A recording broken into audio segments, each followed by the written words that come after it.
Hello and welcome to the podcast. This is Ron's Amazing Stories. We have stories that should thrill you a little and chill you a little. It's amazing. What you'll hear are adventures sent in by you guys, classic stories from the pulp mags, and episodes from the golden age of radio. We have special segments like Ghost Stories with Sylvia. That's amazing. And These Are Your Stories. So settle in for the next hour and enjoy the show. One more thing. You just might want to prepare yourself to be taken away from today.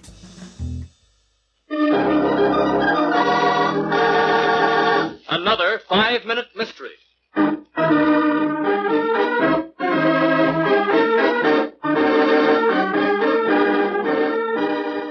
This 5-minute mystery is being brought to you by The Mystery. Mystery? What mystery? The one we're about to hear. Do we have one? Well, kind of. We have a jewel heist gone wrong. I am not sure that qualifies. I'm guessing you're probably right, but here we go. Well, Jerry boy, this should be the greatest haul in history. Real setup. That stupid Williams tipping me to that heist he and his gang made. Boy, oh boy, are they stupid. Uh-oh, there's a store right up ahead. Jewel's Jewelry. Now to park this thing. I'll leave it running so I can scram out of here in a hurry. What? No doorman here at Jewel's? Oh, well, that fire plug will do. Won't make any difference. I'll be right out. There. Now to go see Jewel's.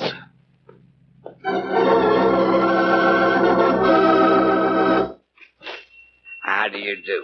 May I help you, young man? Yes, indeed, Pop. I'm getting engaged tonight. I need something extra special in the way of diamonds. You got any? Oh, yes, a very nice selection. Something in a ring, eh? Just step back here. I think I can find something you like. Okay, Pop. Now, here are a few choice ones. This one is a Cut the comedy, Pop. I got a gun here. Huh? Now, let's you and me step back into the little room for a little chat. Just keep on moving. What's the meaning of this? Is this a holdup? Look, Jules, I know you're the fence for the Williams mob. You're in pretty deep, so don't start crying to me. Now, dig up that haul they brought in today, and be quick. I want to borrow it. I'm warning you, you'll be caught. Cut the stalling. Okay. Here they are, just under this table. Now, take them. And this, too, you stupid... Oh! Yeah, a little too old to try that, Jules. That tap on the head will hold you for a good long time. Ta-ta, man. Thanks for the loan. Oh, excuse me, lady. Sorry I bumped you. I'm rushing to get married, you know. Now, that, Jerry, me boy, was a sweet job. Another 15 minutes, and I'll be past the city limits. They're not looking for me. I've been speeding. Hey, maybe they are. Nothing went wrong back there, did it? Oh, no, it couldn't have. Now's no time to get panicked. Not with 15 grand in those little rocks. I guess I'd better pull over. Hey, mister. You own this car? Your name Jerome Smith? Yeah, that's right. What's up? We got orders to delay you. You got a date with homicide for the murder of Jules Buck. I hope you knew him. In just a moment, the conclusion of our story. But first...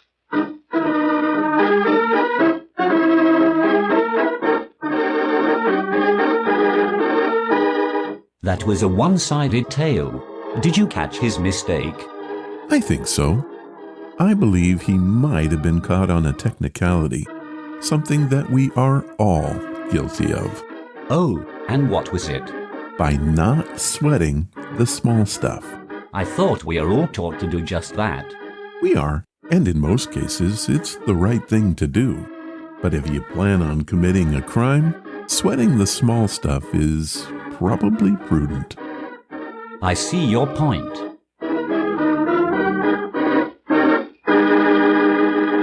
And now, back to our story. What's all this about murder and homicide? Well, we got an all-car call. Seems some guy bumped into a dame outside this Jules Jewelry. It was past 6 when he was usually closed, and she figured something was funny, so she goes in and finds this Jules dead. Knocked over the head a little too hard. She calls the cops, and they come over. This dame saw you jump into the car, and she described you good. But what caught you was funny. And 5-10 minutes before that, this same squad car crew gave your car a ticket for being parked in front of a hydrant with the motor running. You're going to pay a lot for breaking the parking laws.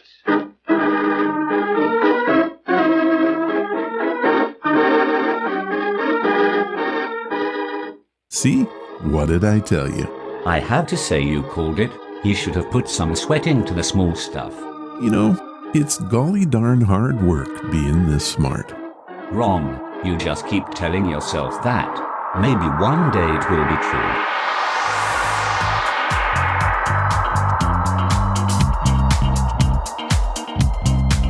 What's that you said?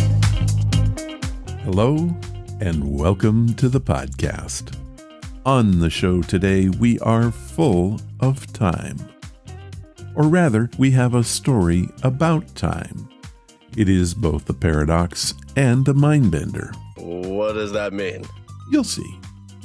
We also have a unique story from Pastor Jason, and I hope that you're ready to stomach it. Oh my goodness. Again, you'll see. But for now, let's get things started with this week's Audible review.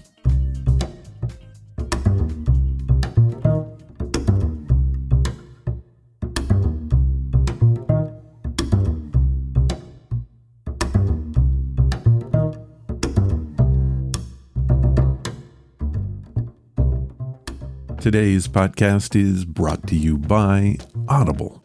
Get a free audiobook and a 30-day free trial at audibletrial.com/Ron's Amazing Stories. Audible has sponsored the show now since July of 2019.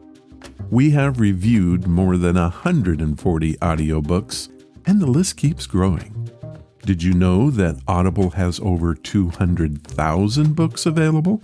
And a lot of those are included in the free catalog. Audible is amazing, and it is the perfect companion to Ron's Amazing Stories. If you like this podcast, you're going to love Audible. So what am I listening to? Rose? Rose! The night my beloved Rose was murdered, the world took everything from me, except my head. The professor is guilty. I'm not a criminal. Holmes is wrong. Aye, maybe, Professor, maybe. But now the question is, what are you going to do about it? I'll solve it. Whatever it takes. No! That's impossible. Impossible is only an equation yet to be solved. And Sherlock Holmes overlooked one key variable. And what variable is that? Me. Moriarty, The Devil's Game. An Audible original. Produced by Treefort Media, Elliot Blake, and Charles Kindinger. Audible's bold addition to the Sherlock Holmes universe, Moriarty, The Devil's Game, dares to ask, what if Holmes' most villainous nemesis was actually an innocent man? This one features the acting talents of Dominique Monaghan from Lord of the Rings in a riveting lead performance.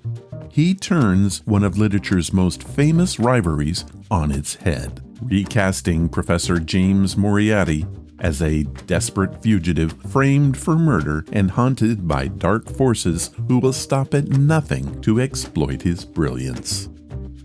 The story finds the professor on the heels of an earth-shattering mathematical breakthrough and a formula so powerful it can predict the future.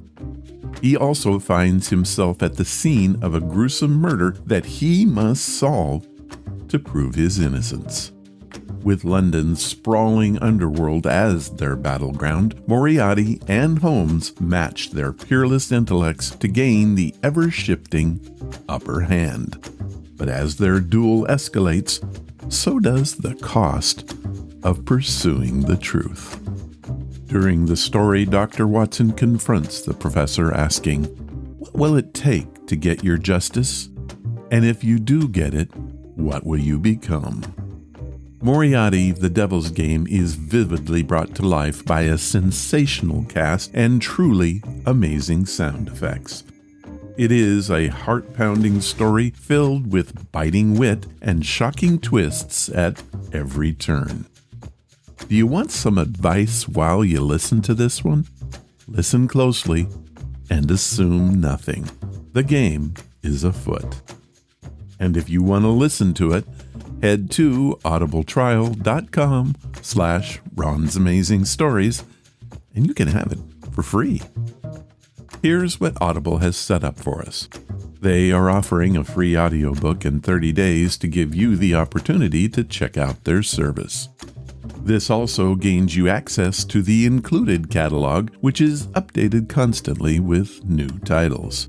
So to download your free audiobook today, go to audibletrial.com/Ron's Amazing Stories. Thank you, Audible. And now, it's time for your stories. These are your stories, sent by you, for you.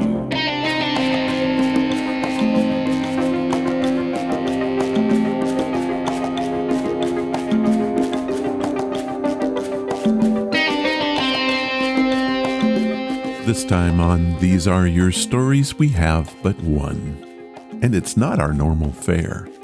It was sent in by Jason Rhodes from the great state of Alabama.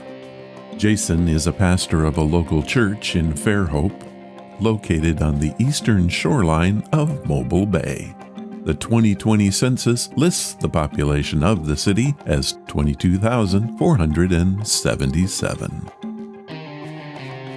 Hello, Ron. You sure get a whole lot of creepy stories on your show, so I decided to break the mold and send in something that happened to me that is fully explainable and believable. Not that I mind the paranormal stuff, but, well, here it goes.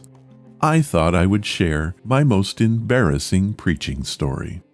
It was back in the early 90s and my very first experience with a lavalier mic.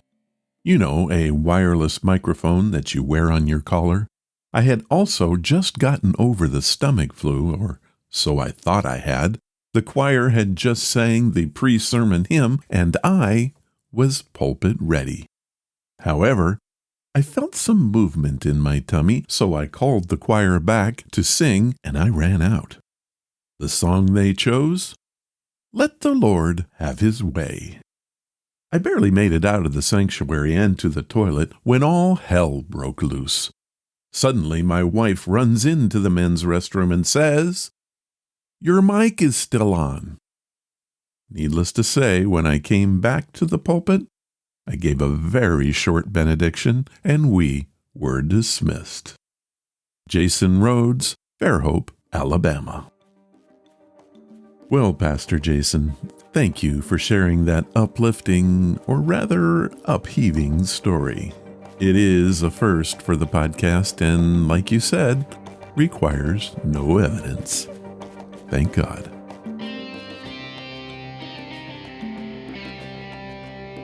Well, that's it for this time. If you have a story that you would like to share, head to the main website at ronsamazingstories.com. Click on the story submission banner, leave your story, give it a title, and please tell me where you're from. I'll read it if I can.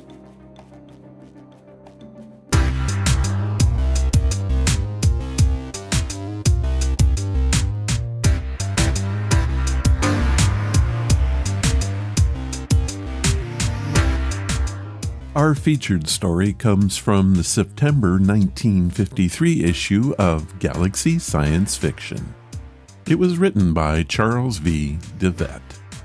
He was an author who mostly wrote short stories, about 50 of them, for the science fiction magazines of the 1950s. Now, I'm not going to lie, this is a strange tale titled Delayed Action, and it is a real mindbender. You really have to pay attention to follow the logic, and you also have to be aware of what a Mobius strip is. I can honestly say that we've not had anything like this one before. It was suggested and is read for us by narrator Paul Hampton. Delayed Action by Charles V. DeVette. It was just a hunch. Johnson knew that, but his hunches had often paid off in the past, and now he waited with a big man's patience. For 5 hours he sat in the wooden stands, under the rumpled canvas the concessionaires had put up to protect the tourists from Marlock's yellow sun. The sun was hot, and soon Johnson's clothing was marked with large soiled patches of sweat. Now and then a light breeze blew across the stands from the native section, and at each breath his nostrils crinkled in protest at the acrid smell. Marlock wasn't much of a planet. Its one claim to fame was its widely advertised Nature's Mobius strip. For 18 months of the year, 9 months of sub-zero cold and 9 months of sultry, sand-driven summer, the only outsiders to visit the planet came to buy its one export, the fur of the desert ox. But during the 2 months of fall and 2 months of spring, the tourists poured in to gape at the strip. Idly, for the 100th time, Johnson let his gaze run over the tourists lining up for their thrill journey out onto the strip. Most of them wouldn't go far. They only wanted to be able to say they'd been on it. They would build up some pretty exciting stories about it by the time they returned home. There was no sign of Johnson's man. The party started out onto the strip. At the first sensation of giddiness, women squealed, and most of them turned back. Their men came with them, secretly relieved at the excuse. Johnson watched disinterestedly until only 2 remained, the young couple he had designated in his mind as honeymooners. The girl had grit, perhaps more than the young fellow with her. He was affecting bored bravado, laughing loudly as the girl hesitated, but white streaks had appeared along his jawline and across his temples as he waited his turn. The young couple had gone far enough out now that they were in the first bend of the strip's twisting dip. Already their bodies were leaning sharply as the mysterious gravity of the strip held them perpendicular with their pathway. From where he sat, Johnson could read nausea on their faces. When they had followed the strip around until they were leaning at a 35-degree angle, the girl seemed to lose her nerve. She stopped and stood gripping the guide rope with both hands. The boy said something to her, but she shook her head. He'd have to show his superiority now by going on, but it wouldn't be for much farther, Johnson was willing to wager. The boy took 3 more steps and paused. Then his body bent in the middle and he was sick. He'd had enough. Both turned and hurried back. The crowd of tourists, watching or waiting their turn, cheered. In a few minutes, Johnson knew, the kid would be thinking of himself as a hero. Suddenly, Johnson straightened up, having spotted a new arrival, who gripped a tan briefcase tightly under one arm, buying a ticket. He had bulky shoulders and a black beard. Johnson's man had come. When he saw the bearded man go out with the next bunch to brave the strip, Johnson rose and walked rapidly to the entrance. Elbowing his way through, with a murmured apology, he joined the waiting group. A thin-faced, odd-job man opened the rope gate and they shuffled through. The group must have walked 50 paces, with the bearded man well up in front and Johnson somewhere in the middle, before Johnson's stomach sent him its first warning of unrest. Most of those ahead had stopped, and Johnson threaded his way carefully past them. Another 25 steps, and he left the others behind, all except the bearded man. He neither paused nor looked back. Johnson's stomach had drawn up into a tight knot now, and his head was beginning to feel light. There was a faint ringing in his ears. By the time he had reached the end of the guide rope, nausea was creeping up from his stomach and into his throat. This was as far as it was supposed to be safe to go. The advertising literature had it that here was the point of no return. Up ahead, his quarry was walking half doubled over, weaving back and forth, as though he were intoxicated, but he did not pause. Johnson turned to look back and felt his breakfast fighting to come up. From his perspective, the ground and the spectators watching him had swung to a position almost perpendicular to him. He felt that he was about to slide off into space. A wave of vertigo swept over him. His legs folded, and he fell to the ground, sicker than he had ever been before in his life. Now he knew why the man ahead never looked back. For a moment, Johnson wondered whether he should give up. But even as he debated, tenacity pulled him to his feet and forced him on. And now something new was added to his vast discomfort. Tiny twinges of pain, like small electric shocks, began shooting up his legs, increasing in intensity with each step he took. The pain built up until the rusty taste of blood in his mouth told him that he had bitten into the flesh of his lower lip. Johnson's only consolation now was the thought that the man ahead of him must be suffering worse than he. At each step, the pain increased its tempo, and the sound within his head grew to a battering roar. Although he felt himself at the last frayed ends of his vitality, he managed to stagger on. Abruptly, he realized that he had very nearly overtaken the man ahead. Through eyes glazed with pain, he saw the other, still standing, but swaying with agony and sickness. The man seemed to be gathering his resources for some supreme effort. He tottered ahead 2 more steps, threw himself forward, and disappeared. If he paused now, Johnson knew that he would never be able to move again. Only willpower and momentum carried him on. He stumbled and pitched forward. A searing pain traced a path through his head, and he felt himself falling. He was certain that he had never lost consciousness. The ground came up to meet him, and with a last effort, he twisted his right shoulder inward. His cheek slid along the dirt, and he lay on his side without strength. His legs pushed forward in a steady, jerking movement as he fought to quiet his quivering muscles.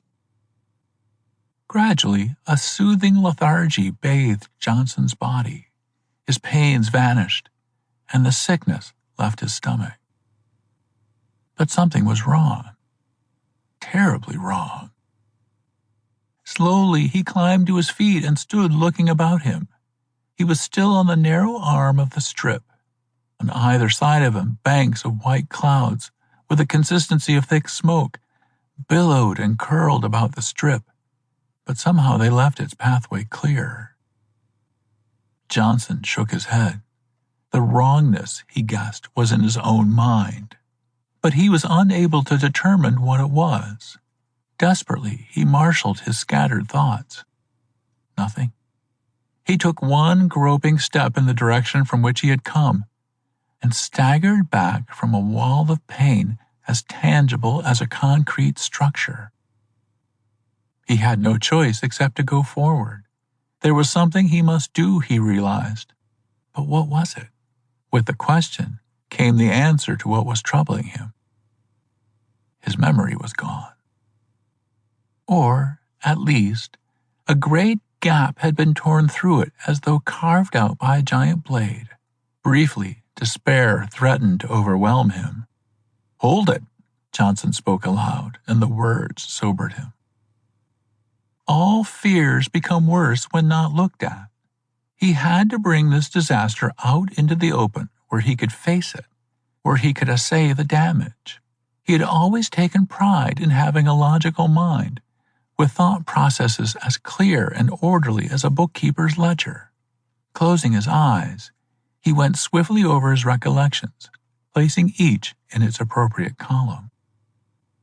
When he finished, he found the balance extremely unfavorable, but not hopeless. On the asset side, he remembered his name, Donald Johnson. Right now, he was on nature's Mobius strip on the planet Marlock. There was some man he had been following. The rest was on the liability side of his balance sheet. His name remained. All other memory of his own identity was gone. There was no recollection of his reason for being on Marlock, or whom he had been following, or why. That left him little with which to work. On the other hand, he mused, he might never be able to get off the strip, so that didn't matter much. He doubted his ability to stand the stress of penetrating that electric curtain again. His body had been able to take the punishment the first time because the force had built up gradually. Going back would be something else again. Still, he planned his next actions methodically. Only in that way could he retain his sanity. He would go forward for 1 hour, he decided. He checked his wristwatch and discovered it had run down. And if he found nothing, he would return and take his chances on getting through the curtain. At the end of 10 minutes, he sighted land ahead of him. When he stepped off the strip, he stopped in amazement. Somehow, the strip had doubled back on itself, and he had returned to his starting place. To his right was the rough wooden viewing platform with its green umbrella gone. The stands were empty, and not a person, tourist or concessionaire, was in sight. As Johnson stood, perplexed, he became aware of numbness spreading over his body. He brought up his hands and watched them slowly turn blue with cold. He realized then, in a burst of wonder, that winter had come to Marlock. Yet it had been spring when he had gone out on the strip. "Good God, man," the clerk exclaimed. "Have you been out in that cold without a coat and hat?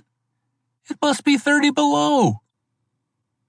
Johnson was unable to answer. He had run from the strip.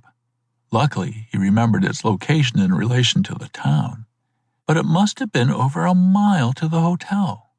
Now, as he stamped his feet and beat at his sides with numbed hands, he breathed heavily, gasping great gulps of air into his tortured lungs. "Come and warm yourself," the clerk said, leaning him over to a hot water radiator. Johnson made no protest. He let the heat penetrate until it scorched the skin on his back. Only after the coldness left his body and was replaced by a drowsy inertia did his attention return to the clerk. "Did you ever see me before?" Johnson asked. The clerk shook his head. "Not that I know of." Any further investigation would have to wait until the next day, Johnson decided. He was dead tired, and he had to have some sleep. "Sign me up for a room, will you?" he asked. Once up in his room, Johnson counted his money. 154 credits. Enough to buy winter clothing and pay his room and board for a week. Maybe 2. What would he do if he could learn nothing about himself before then? The next day, Johnson left the hotel to buy warm clothes. The town's only store was a half block down the street.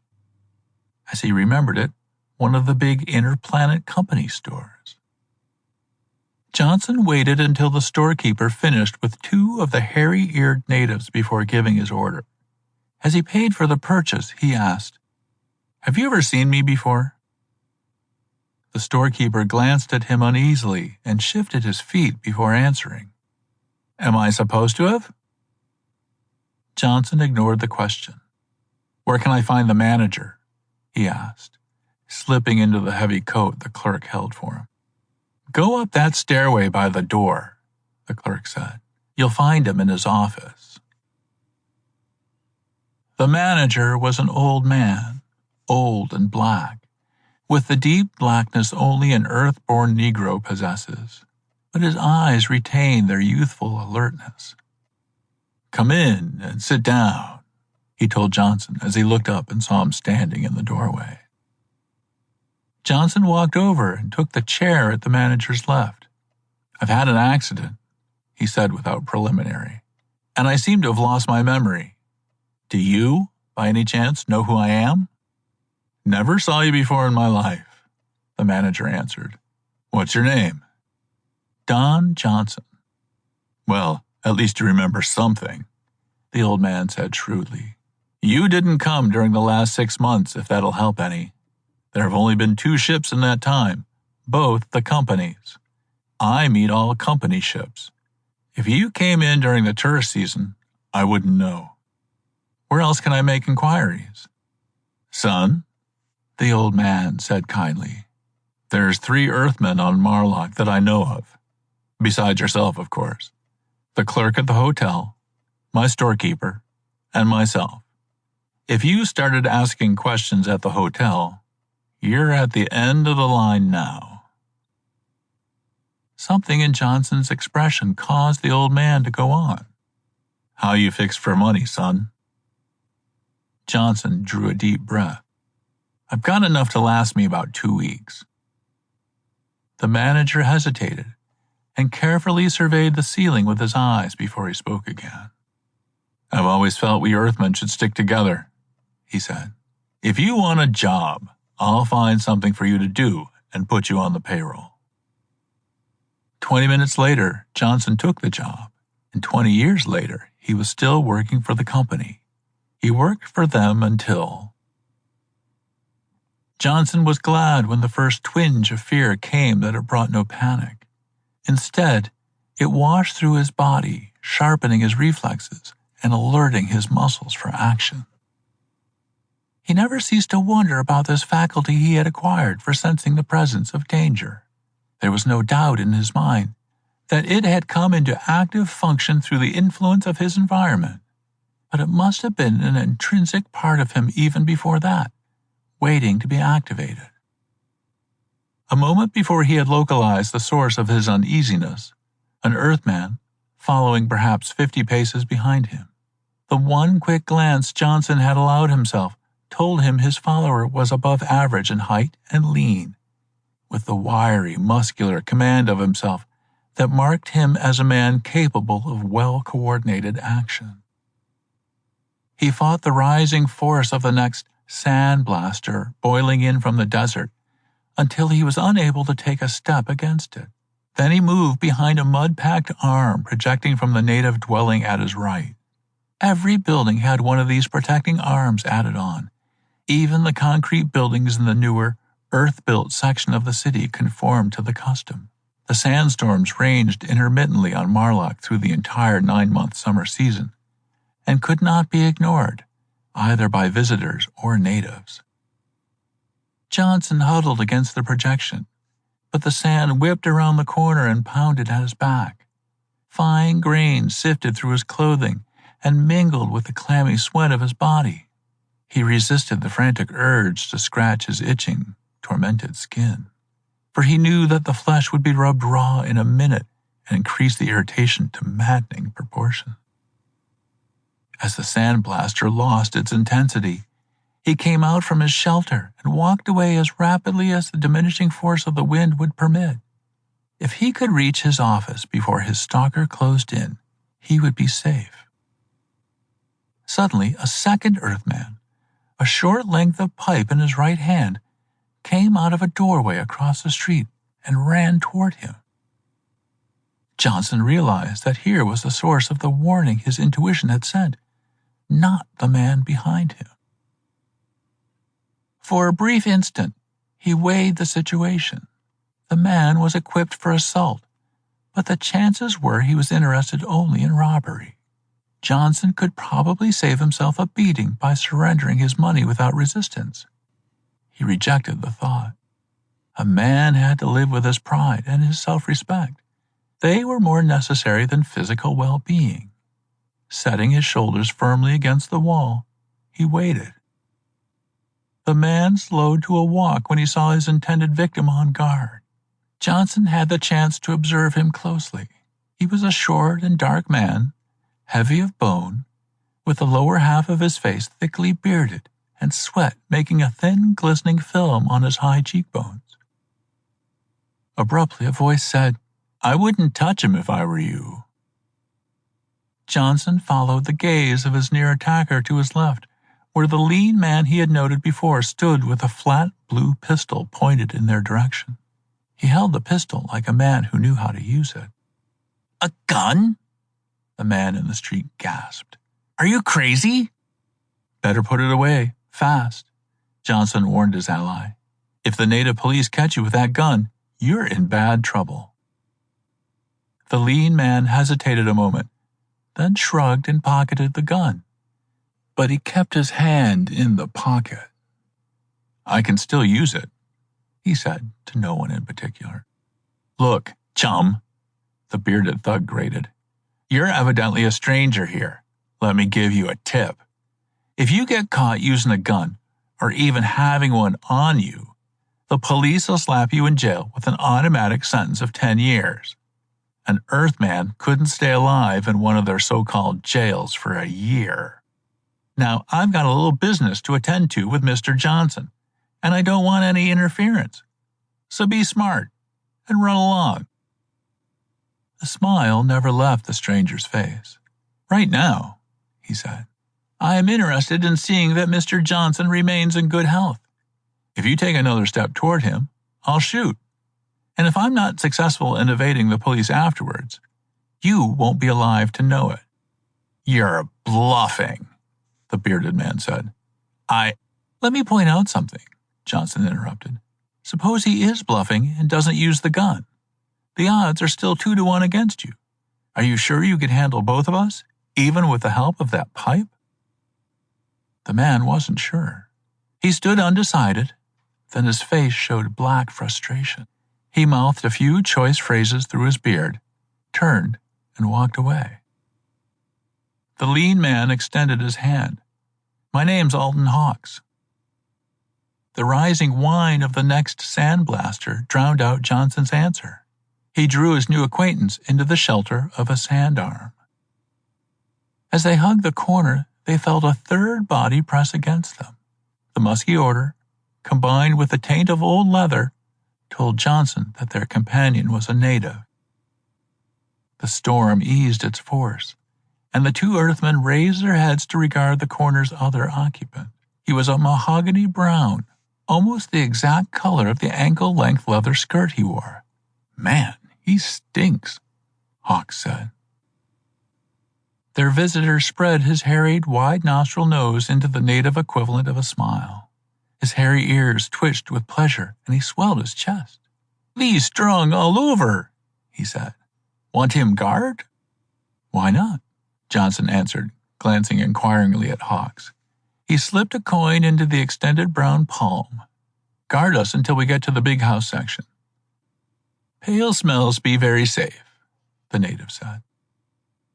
They left their shelter as the wind died down and started toward the taller buildings of the foreign section. "I must have said the right thing when I said he stinks," Hawks remarked. "Telling a native that is the same thing to him as calling him strong and virile," Johnson answered. "They admit, reluctantly, that we foreigners have some good fighting qualities, but we're still regarded as unmanly because of our weak odor. Their females wouldn't look twice at either of us." When they reached one of the few 3-story structures in the city, Johnson dismissed their guard. They entered the building and walked down a short corridor and through a door lettered Donald H. Johnson, District Manager, Inner Planets Trade Company.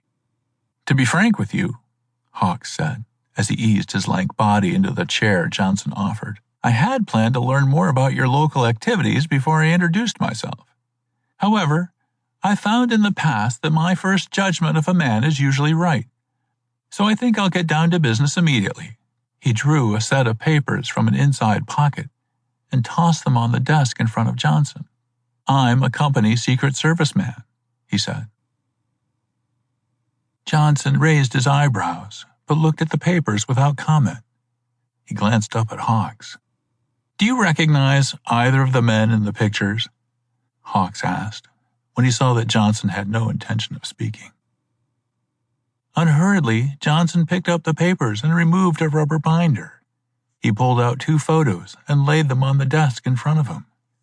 "The bearded one is the man who waylaid me," he said. Of course. Look at both a little closer, Hawks suggested, and see if you don't notice something else. Johnson studied the pictures. There's no doubt about the first, he murmured. Evidently, I'm supposed to recognize the other also. Abruptly, he sat erect. They're both the same man, he exclaimed. Only in the second picture, he's clean-shaven. Hawks nodded. There's a story about those two pictures, he said. But first, let me fill you in on some background. You know that Inner Planets has branches on more than 1,000 worlds. Because of this widespread operation, it's particularly vulnerable to robbery. But it would cost more than the company's earnings to post adequate guards on every station, and it would be impractical to depend on the protection of the local governments, many of which are extremely primitive. On the other hand, allowing themselves to be robbed with impunity would be financial suicide. Johnson nodded. Of course. That, Hawks continued, is where the company's Secret Service comes in. It never lets up on the effort it will make to solve a robbery and bring the perpetrators to justice, and it never quits once it begins an investigation. That policy has proven very effective in discouraging thievery. During the company's entire tenure, there have been less than a dozen unsolved thefts, and 2 of them occurred right here on Marlock. I was a clerk with the company at the time of the second, Johnson said reminiscently. Been with them about 3 years then. That must have been over 20 years ago. He paused and looked down. I remember. The picture without the beard, that's the thief. The photo was taken by one of the automatic cameras set up for just that purpose. We still use them. But they never found the man. That's right, Hawks agreed. That robbery occurred a little over 20 years ago, and the other picture you have was taken at the time of the first robbery, approximately 25 years before that. But it isn't possible, Johnson protested. These pictures are of the same man, and there's obviously no 25-year spread in age between them unless one is the other's father or a relative that resembles him very closely? Hawks finished. Look at the pictures again. There's the same scar on both foreheads, the same pockmark on the right cheek. Our special section has even made measurements of the comparative sizes of the nose, ears, and other features. There's no possible doubt that the pictures are of the same man. How do you explain it? Johnson asked. I don't, Hawks replied quietly. That's one of the things I'm here to learn. But did you notice this? The man we encountered this afternoon was not only the same as the one on these pictures, he still looks the same. We might, for the sake of argument, grant that a man's appearance would change only slightly in 25 years. But when you add another 23 on top of that, and he's still unchanged? If you're certain that he's the man, why don't you arrest him? Johnson asked. Can we arrest a man apparently about 30 years old and accuse him of a crime committed 48 years ago? Or even 23 years ago? I suppose not, Johnson agreed. What do you intend to do? I haven't decided yet. First, I'll have to learn more about the situation here. You can help me with that. Right now, I'd like to know something about the native customs, especially in regard to legal matters. Their laws are fairly simple, Johnson began. There's no law against stealing or taking by force anything you can get away with. That sounds absurd by Earth standards. It prevents the amassing of more goods than an individual needs and makes for fairly equitable distribution. If a native somehow acquires a sudden amount of wealth, goods in their case, he must hire guards to protect it. Guarding is a major occupation. They do an especially big business during the tourist seasons. In time, the pay of the guards will eat up any native's surplus. Either way, by loss or guard pay, the wealth is soon redistributed. Can they even kill one another with impunity? No. Their laws are rigid in that respect. In the process of relieving another of his property, they must neither break a major bone nor inflict permanent damage. If they disobey, they are tortured to death in the public square. Hawks asked, "Who enforces their law?" "One of the clans. Its members are supported in their duties by all the others. And there's a permanent open season on murderers. Anyone, police or civilian, may revenge a victim." "How about the law against carrying firearms?" "With them, intent is tantamount to commission," Johnson replied. "Only foreigners are ever foolish enough to be caught armed.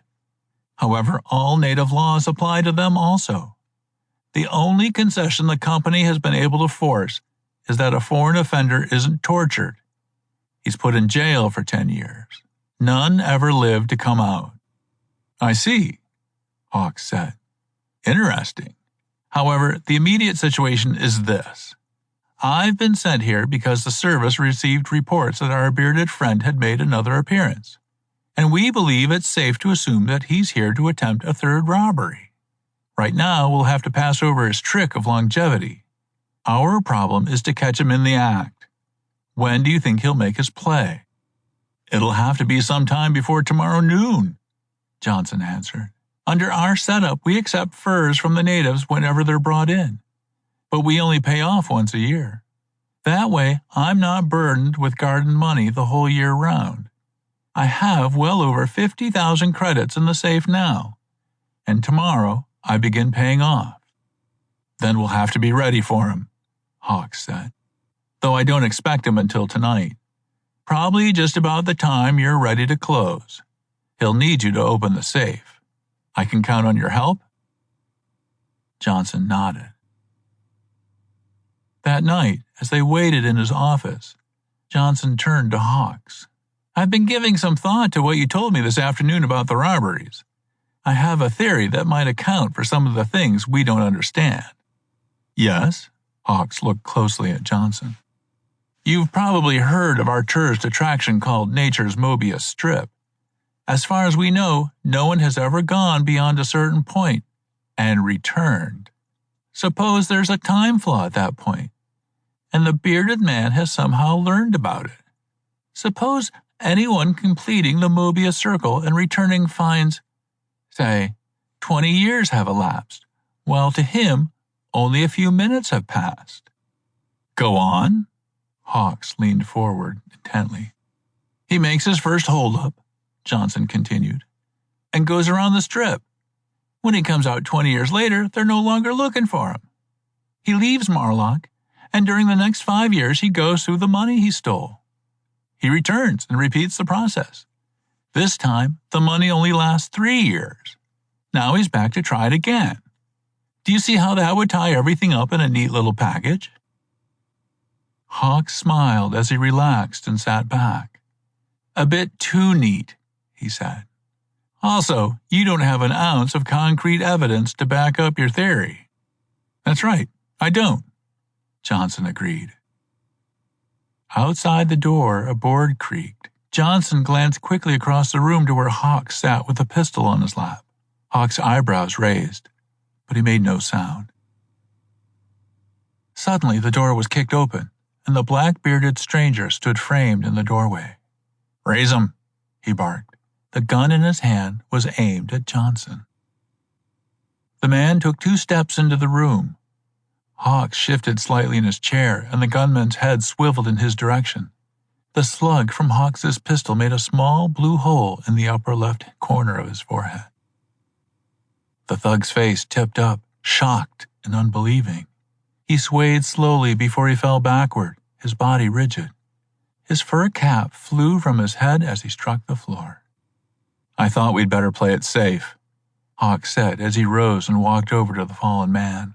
He slipped his gun into his pocket before he bent and picked up the cap at his feet.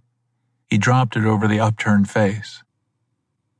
For a long moment the silence held thin as the 2 men looked at each other. Hawks stood, wiping his right hand on his trouser leg. Johnson toyed idly with the gun he had picked up from the desk in front of him. Finally, Hawks let his body sag into a chair at Johnson's right. "This is always a dirty business," he said sourly. Johnson sat down also. Did you notice the look on his face when he saw you and you shot him? He asked, abstractedly turning the pistol in his hand. Funny thing. In that half second before he fell, an article I read somewhere flashed into my mind. It seems that during the French Revolution, a certain doctor got to wondering just how long a man's brain remained active after his head had been cut off. He persuaded some of his friends who were due to be guillotined to cooperate in a series of tests. Each man was to keep blinking his eyes as long as possible after his head left his body, as a sign that he was still conscious. The doctor counted as high as 6 winks. Very interesting, I'm sure, Hawks said guardedly, but a bit morbid, isn't it? I was wondering, Johnson went on as though he had not heard the other, whether he was still conscious for that instant after you shot him, and if that brought the look of surprise to his face. Hawks turned in his chair to face Johnson fully. You're driving at something, he said sharply. Get to the point. Personally, I've wondered at a few things about you myself, Johnson said. He held the gun steadily in his hand now, no longer pretending to play with it. I told you that our second robbery occurred while I was a clerk with the company, he went on. They jerked me into the home office, and for a while I had a pretty rough time. You know, when I joined the company, I was an amnesiac. I remembered my name, but that was about all. No, I didn't know, Hawks muttered, growing slightly paler. I learned then from the Home Office that I had been a member of their Secret Service some 20 years earlier. I had been sent here to investigate the first robbery, and I had disappeared. Naturally, they had suspected me.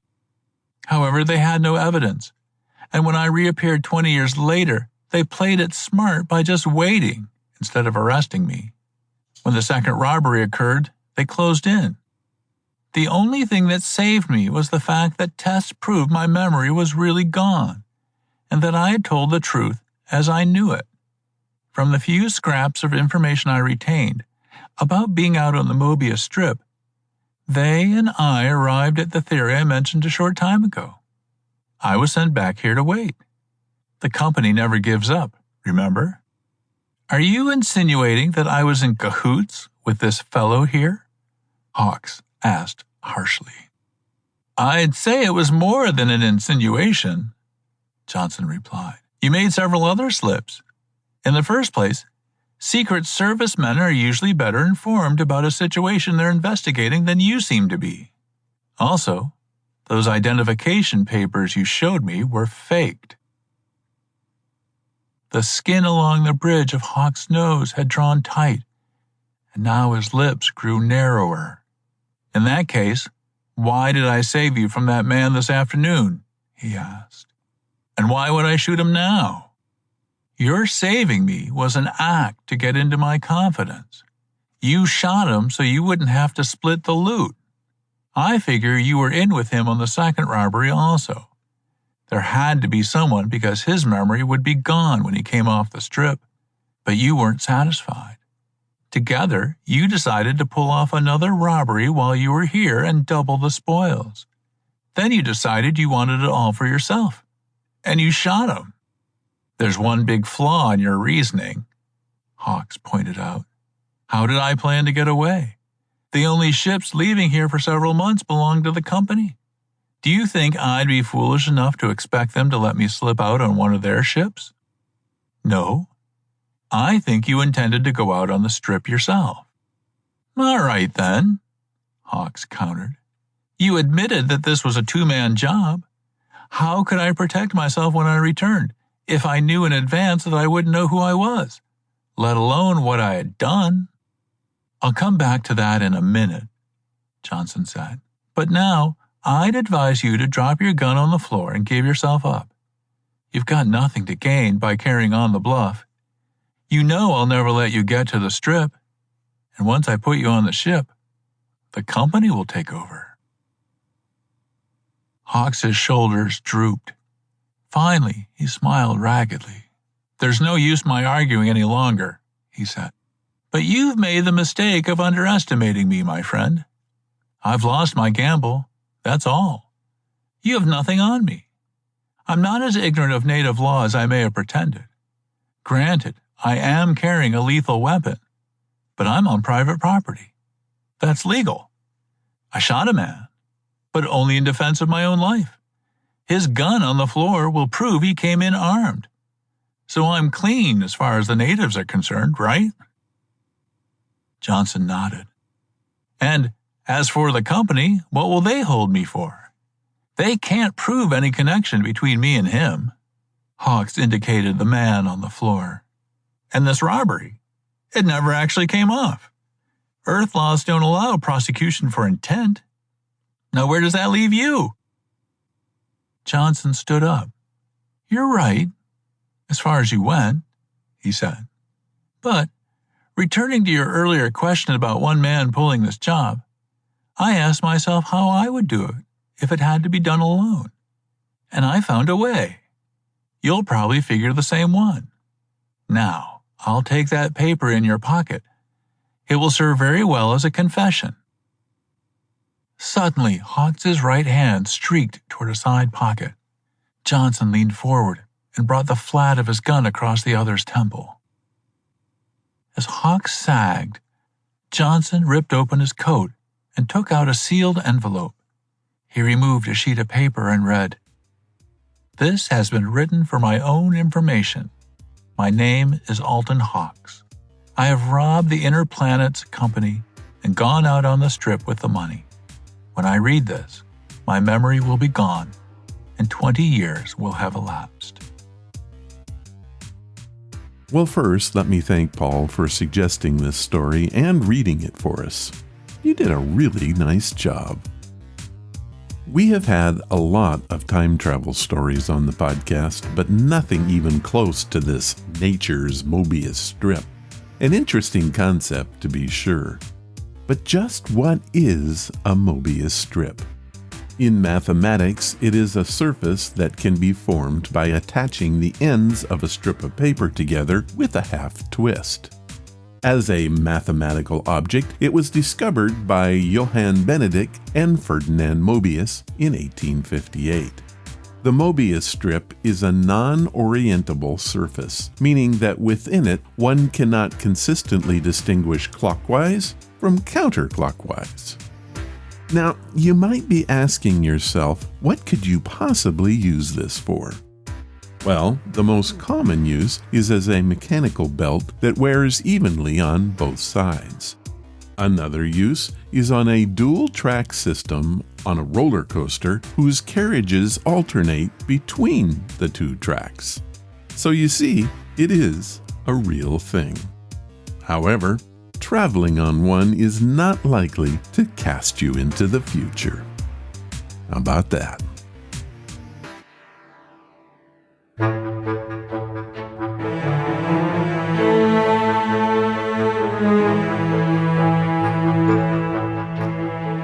That was episode number 560, and Pastor Jason Rhodes and Paul Hampton made it happen, literally. A very special thanks to Paul for reading our story today. You did great. If you want to follow the podcast or the blog, head to ronsamazingstories.com. There you will find any of the links I mentioned and how to contact us. Do you want to help the show? The best thing you can do is to tell your friends all about it, and please leave reviews or feedback wherever you listen. Clicking that follow or like button makes us grow. Thank you for listening, and I hope you come again to find out what are Ron's Amazing Stories.